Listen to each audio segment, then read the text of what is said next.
Bonjour à tous et bienvenue dans cette nouvelle vidéo d'actualité du Real Madrid. Si tu es nouveau, n'hésite pas à t'abonner et aimer la vidéo. Le Real Madrid, qui affiche un retard de 11 points sur le FC Barcelone en Liga, est considéré comme trop irrégulier dans le championnat espagnol. Cependant, selon l'entraîneur madrilène Carlo Ancelotti, cette différence ne reflète pas la qualité des deux équipes. Il pense qu'il n'y a pas une grande différence de qualité entre les deux rivaux, comme cela a été démontré lors de leur précédente confrontation. Ancelotti a reconnu que certains petits détails ont influencé l'écart au classement et a souligné que son équipe cherchera à réduire cet écart lors des prochains matchs, bien qu'il soit conscient que rattraper le Barça sera difficile.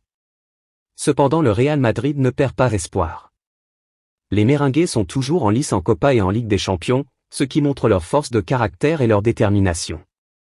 Pour les prochaines éditions, Florentino Pérez veut s'appuyer sur un nouveau numéro 9 et d'après Defensa Central, le club veut foncer sur Harry Kane cet été. Étant donné qu'il sera difficile de déloger Mbappé du PSG, tout comme de s'offrir les services d'Erling Haaland cette année, le Real Madrid serait donc prêt à signer un joli chèque, mais ne dépassera pas les 100 millions d'euros pour son mercato galactique. Deux joueurs du Real Madrid, le milieu Eduardo Camavinga et l'attaquant Karim Benzema, ont déclaré forfait pour le match de Liga contre Gérone mardi en raison de coups reçus lors de la précédente rencontre contre le Celta Vigo. L'entraîneur Carlo Ancelotti a également confirmé que s'ils avaient eu à jouer la demi-finale de la Ligue des Champions contre Manchester City le lendemain, ils n'auraient pas pu y participer. Ancelotti a également indiqué qu'il ne prendrait aucun risque avec Benzema, qui est trop important pour l'équipe, et qu'il espérait qu'il serait remis pour le match de Liga contre Almeria samedi prochain. Il s'est également exprimé sur Eduardo Camavinga. Selon le technicien italien, le joueur monte en puissance depuis le début de l'année 2023, bénéficiant d'un temps de jeu élevé en tant que latéral gauche et dans l'entrejeu. Ancelotti a notamment souligné les qualités techniques et physiques du jeune international français, bien que celui-ci doive encore gagner en maturité et en connaissances tactiques. Cependant, Camavinga sera absent lors du match de son équipe contre Gérone en Liga, étant touché.